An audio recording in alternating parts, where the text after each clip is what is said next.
老伯不怪你，果然儿女成群。真要是有你这样的一个女儿多好，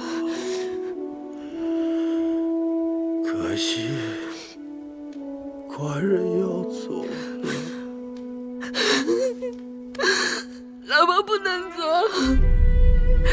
女儿不让老伯走，老伯不能走。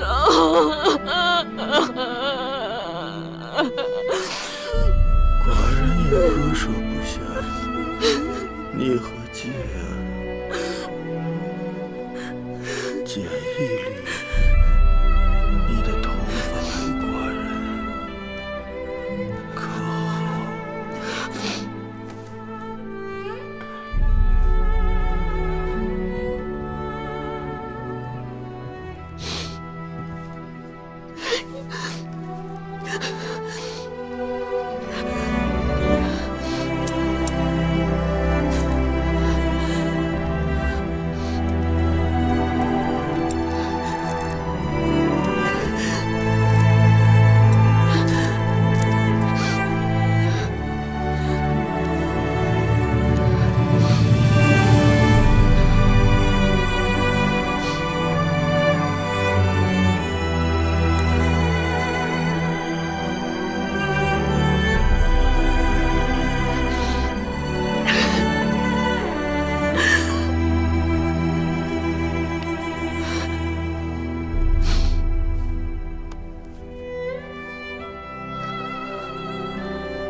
女儿愿意等，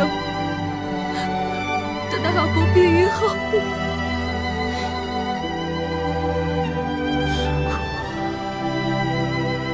寡人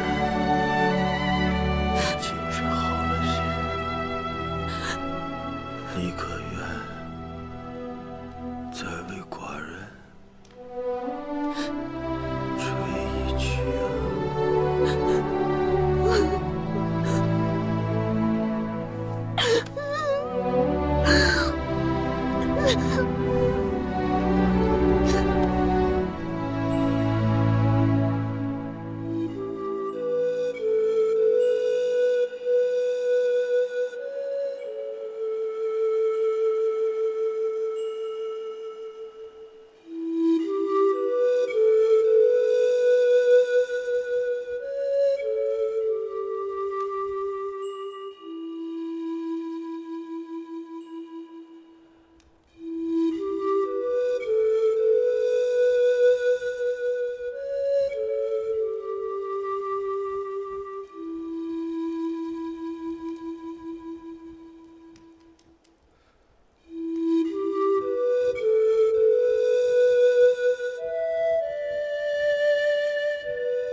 元前311年，秦王嬴驷去世，谥号为秦惠文王。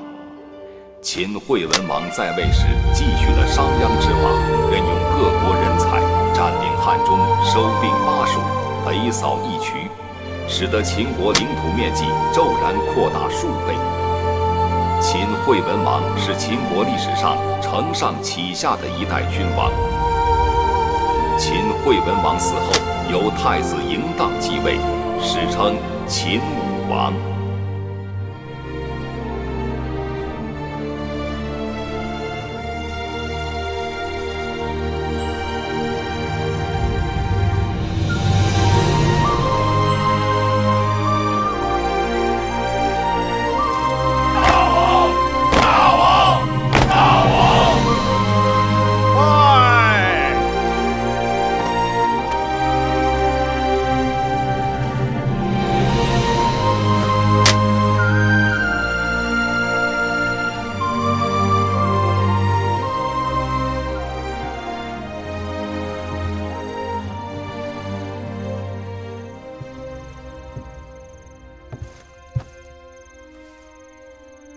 再有几日，新王就会依照先王的遗诏，分封宫里剩下的几位公子。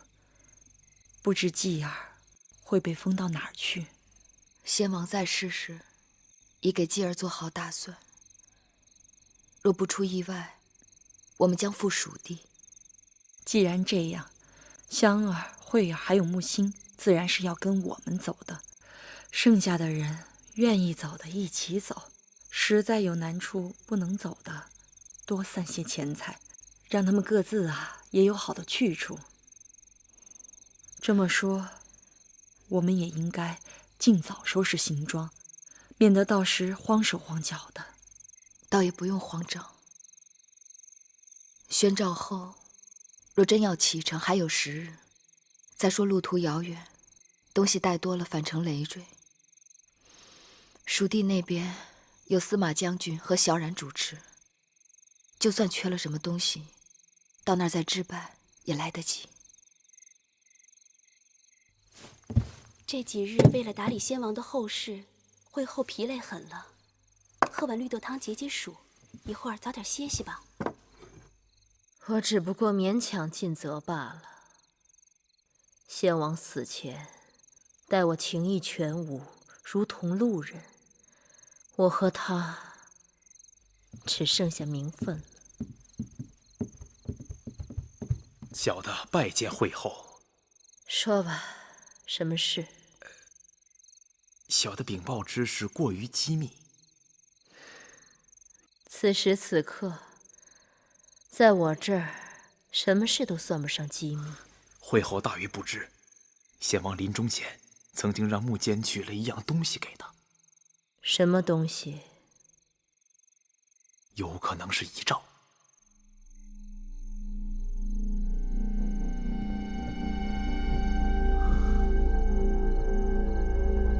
说吧。先王病重的时候，小的在承明殿跟着太子一旁侍奉，偶然看见先王临终前曾要木间去拿了一个专装诏书的木盒子。只是一个盒子。木间打开时，小的瞥了一眼，里面装的的确是帛书。什么内容？小的没有看到。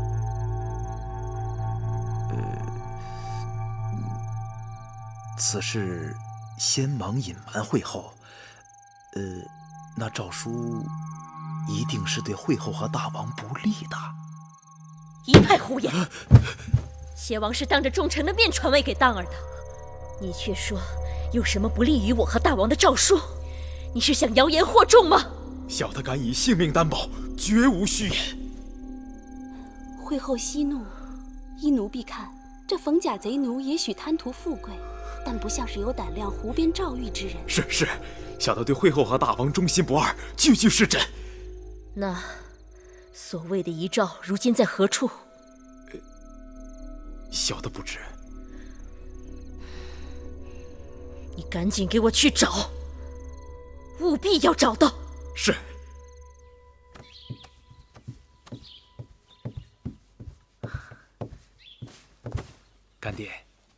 喝碗绿豆汤解解暑吧。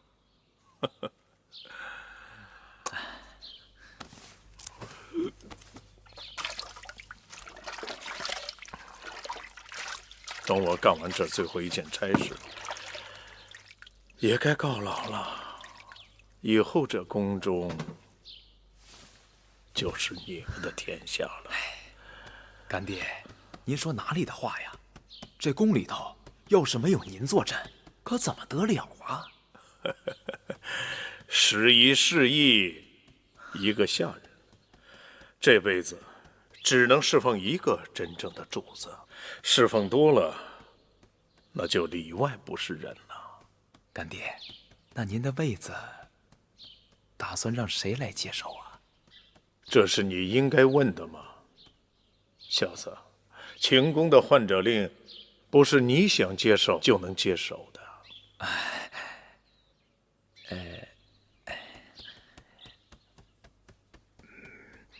干爹，我听说先王曾经留下一份遗诏，您老可知啊？你说什么？遗诏？哎呦！你再敢说一个字，马上从这给我滚出去！您自己刚说过，时移世易。您老以为，如今还是先王在的时候，您是这宫里的头一号呢？大胆！哎呦！